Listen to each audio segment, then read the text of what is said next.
Hello everyone. तो आज के लेक्चर में हम इंटरनल जेनिटेलिया के लास्ट पार्ट को देखेंगे, fallopian tubes and the ovaries.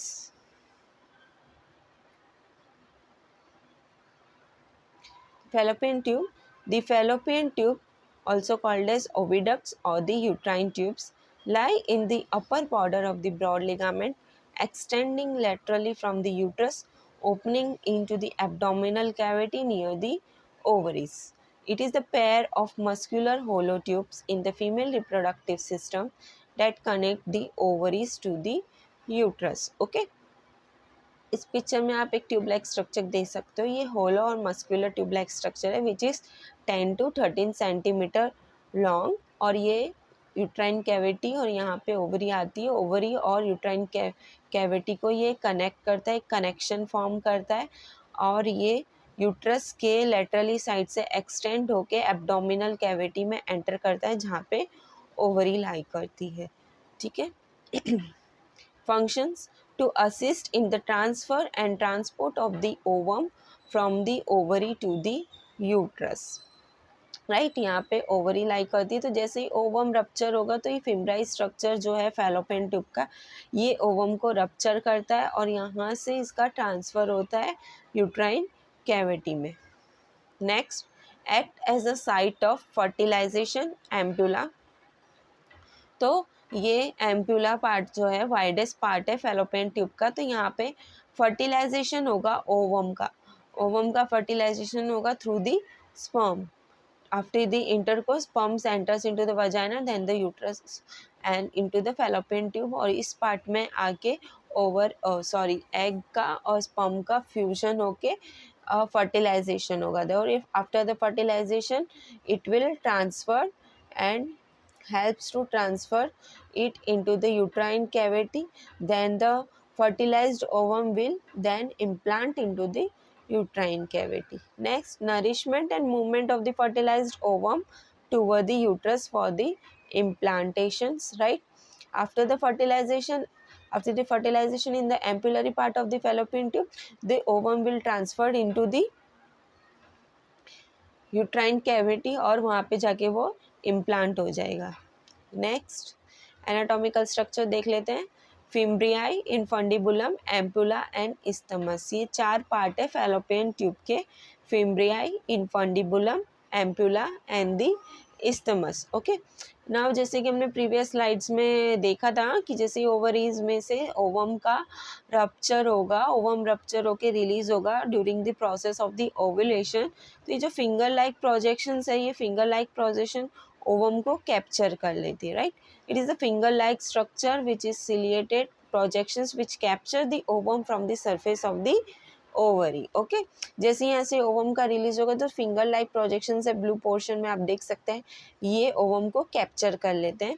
Then the infundibulum, it is the funnel shaped opening near the ovary to which the fimbriae are attached. Right, ये funnel shaped structure है, यहाँ पे fimbriaes attach रहती है और ये it is present nearly to the ovary.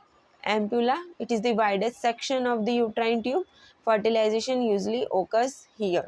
ठीक है, प्रीवियस स्लाइड्स में हम देख चुके हैं कि ये वाइडेस्ट पार्ट है एम्पुला फैलोपियन ट्यूब का, यहाँ पे फर्टिलाइजेशन होता है। Isthmus, isthmus is the narrow section of the uterine tubes connecting the ampulla to the uterine cavity. ये येलो पोर्शन आप देख सकते हैं, येलो पोर्शन आप देख सकते हैं, ये येलो पोर्शन इस्थमस है और ये इस्थमस एम्पुला और यूट्राइन कैविटी को कनेक्ट करता है। तो ये चार पार्ट हमने देखे, चार स्ट्रक्चर देखे फैलोपियन ट्यूब के, fimbriae, infundibulum, ampulla and the isthmus.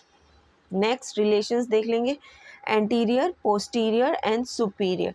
Okay, इसके एंटीरियरली, पोस्टीरियरली एंड सुपीरियरली क्या क्या प्रेजेंट है, तो peritoneum cavity and the intestines are present anteriorly, posteriorly and superiorly of the fallopian tube. Lateral on the either side of the uterine tubes are the side walls of the pelvis. Okay, ठीक है, uterine tubes के laterally pelvis की side walls रहेगी, inferior broad ligaments and the ovaries. जैसा कि previous slides में हमने देखा था, यहाँ पे ब्रॉड लिगामेंट होता है, ब्रॉड लिगामेंट के सुपीरियरली फेलोपियन ट्यूब लाई करती है, तो फेलोपियन ट्यूब के inferiorly broad ligament and the ovaries present रहेंगी। नेक्स्ट मीडियल में यूट्रस, मिड सरफेस पे यूट्रस प्रेजेंट रहेगा, दोनों तरफ फेलोपियन ट्यूब प्रेजेंट रहती है, उसके बीच में यहाँ पे यूट्रस प्रेजेंट रहता है। तो ये रिलेशंस थे।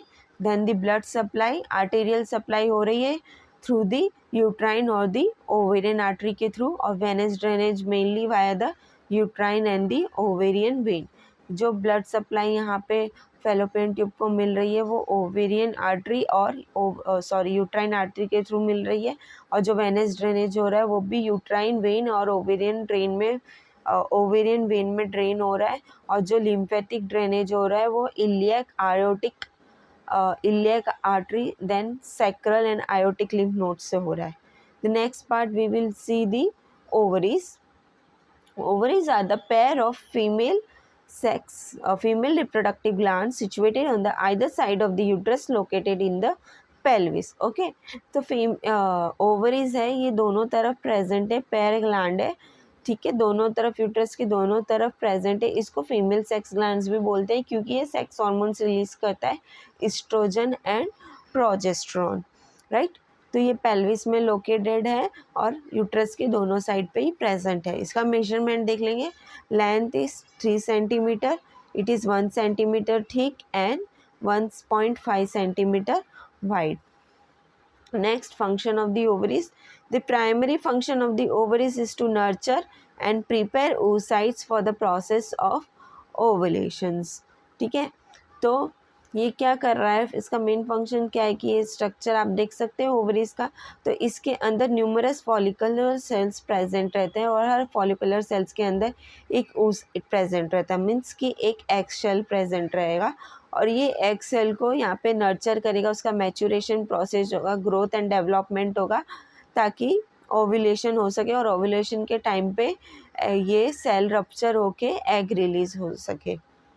Next, the process of ovulation and the fertilization are controlled largely by the cells in the ovaries that produce and secrete hormones estrogen and progesterone. So जो ओव्यूलेशन और फर्टिलाइजेशन का process है वो इस्ट्रोजन एंड प्रोजेस्टेरोन के through maintain रहेगा, control रहेगा, और ये estrogen and progesterone female sexual development, मतलब फीमेल सेक्सुअल कैरेक्टरिस्टिक्स जैसे कि ब्रेस्ट का डेवलप होना, पीरियड्स का स्टार्ट होना, मेंस्ट्रुअल साइकिल का स्टार्ट होना, और इनर पार्ट्स में प्यूबिक हेयर का ग्रोथ होना, एक्सिलरी हेयर का ग्रोथ होना, ये सब फीमेल सेक्सुअल कैरेक्टरिस्टिक्स हैं। उसका डेवलपमेंट में इस्ट्रोजन एंड प्रोजेस्टेरोन का रोल रहता है, and it is also necessary to sustain और टू मेंटेन अ प्रेगनेंसी। और estrogen and progesterone also regulate the menstrual cycle. तो ये सारे फंक्शंस थे ovaries के, to nurture and prepare oocytes for the process of the ovulations and to secrete estrogen and progesterone, which is responsible for the ovulation and fertilization, and also to maintain a pregnancy, and also to regulate the menstrual cycle, also helps in the development of the female sexual characteristics. Now the structure we'll see. तो आप structures में देख सकते हैं, ये बहुत सारे numerous follicular sales हैं, हर एक फॉलिकुलर सेल्स के अंदर एक oocyte प्रेजेंट रहेगा, एग सेल प्रेजेंट रहेगा।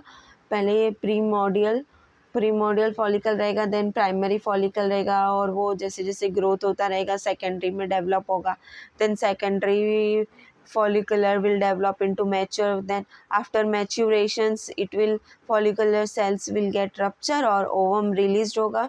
ovum released होने के बाद जो follicular cell जो rupture हुआ है, then it will transferred into the convert into the corpus luteum, it will form the corpus luteum, और corpus luteum progesterone hormone को secrete करेगा, then it will goes in the degenerations, like this the process of the ovulations and the cycle goes on. The reproductive cycle means the ovarian cycle and the uterine cycle goes on here.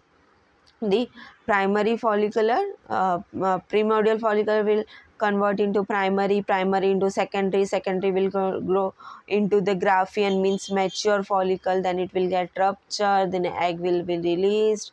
After that the follicle will be get empty and it will form the corpus luteum. Corpus luteum now secrete progesterone to maintain a pregnancy, then it will get in the degeneration process and the cycle repeats the same. Now the structure में 3 histological features है, surface, cortex and the medulla.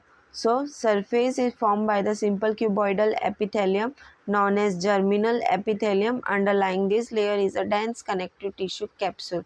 तो पहले हम surface देख लेंगे. ये जो double line आप देख रहे हैं, डबल लाइन स्ट्रक्चर ओवरी के सरफेस पे, इसको बोलते हैं surface area of the ovary. और ये क्यूबॉइडल एपिथेलियम से बना हुआ है, इसको जर्मिनल एपिथेलियम भी हम बोलते हैं. इसके नीचे जस्ट नीचे कॉर्टेक्स रहता है. कॉर्टेक्स में सारे फॉलिकुलर्स प्रेजेंट रहते हैं. नेक्स्ट हम देख लेंगे cortex comprised of the connective tissue stroma and numerous ovarian follicles. Each follicle contains an oocyte surrounded by a single layer of the follicular cells. Right, ये सारे फॉलिकुलर सेल्स हैं, इसमें सारे oocytes प्रेजेंट है.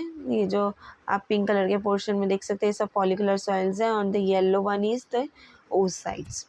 Next is the medulla, which is formed by the loose connective tissues and the rich neurovascular network which enters via the hilum of the ovary. तो ये बीच का portion आप देख सकते हैं, ये एक मेडुला है. Medulla structure of the ovary. यहाँ पे सारे न्यूरोवास्कुलर सप्लाई होते हैं. ठीक है, यहाँ पे nerve supply and the blood supply यहाँ पे ही होती है ओवरी में. नेक्स्ट हम ब्लड सप्लाई देख लेंगे. The main arterial supply to the ovaries via the paired ovarian arteries. This arise directly from the abdominal aorta inferior renal artery. There is also a contribution from the uterine arteries. Okay, जो blood supply ovary में हो रही है वो through the ovarian arteries और the uterine arteries के through हो रही है. और venous drainage is achieved by the paired ovarian veins. जो vein का drainage हो रहा है वो ovarian vein के through हो रहा है, right? और वो ovarian vein से ड्रेन हो रहा है लेफ्ट रीनल वेन में, और राइट ओवेरियन वेन ड्रेन हो रही है राइट रीनल वेन में directly into the inferior vena cava. और लिम्फ ड्रेनेज हमारा हो रहा है पैरा आयोटिक नोड्स के थ्रू. और nerve supplies from the nervous system from the T10 segment, T10 segment of the spinal nerves. ठीक है, उसमें से हो रहा है. तो आज के लेक्चर्स में हमने फैलोपियन ट्यूब एंड ओवरीज देखा. फैलोपियन ट्यूब्स में हमने it is 10 to 13 centimetre long है, होलो मस्कुलर ट्यूब है जो ओवरीज और यूट्राइन कैविटी को कनेक्ट करके रखता है. इसमें 4 पार्ट है, fimbriae, infundibulum and the ampulla. Ampulla is mainly responsible for the fertilisation, ये फर्टिलाइजेशन साइट भी बोलते हैं इसको.